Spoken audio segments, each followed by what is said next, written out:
బైబిల్లో ఒక న్యాయాధిపతి ఉన్నాడు. ఆ న్యాయాధిపతి తండ్రి పేరు రాయబడి ఉంది కానీ తల్లి పేరు రాయబడలే. చెప్పండి ఎవరై ఉండొచ్చు? యెఫ్తా.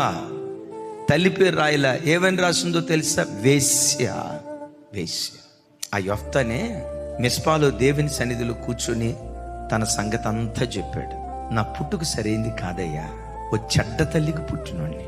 నేను పెరిగిన విధానం కూడా సరైంది కాదయ్యా, టోబు దేశంలో అల్లరి జనం మధ్యలో నేను బ్రతికా, ఇది నా రోత బ్రతుకని తన సంగతి అంతా దేవునికి చెప్పుకొని హృదయ సంబంధమైన సున్నతి యెఫ్తా జీవితంలో జరిగింది. అద్భుతం తెలుసా? ఆ యెఫ్తా కడుపున పుట్టిన ఒక కుమార్తె ఉంది. ఆ కుమార్తె బ్రతుకు కాలమంతా కన్యకగా బ్రతికింది. కన్యకగా బ్రతికింది.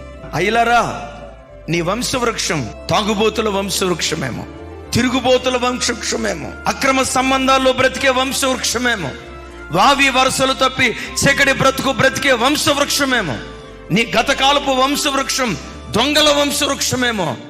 నా ప్రభు తట్టు చూడు. హృదయ సంబంధమైన సున్నతి ఈరోజు నీ జీవితంలో జరిగితే ఆ దొంగల వంశంలో నుండి దొరలను దేవుడు పుట్టించగలుగుతాడు. దొరలను దేవుడు పుట్టించగలుగుతాడు. ఇది చెడిపోయిన కుటుంబం, వీళ్ళ సంసారం చెడిపోయిన సంసారం అని లోకమంతా చెడ్డ కుటుంబం అని లోకమంతా ముద్రేస్తే ఆ చెడిపోయిన కుటుంబాలలో నుండి పవిత్రురాలైన కన్యకలను పుట్టించటానికి దేవుడు శక్తి కలిగినటువంటి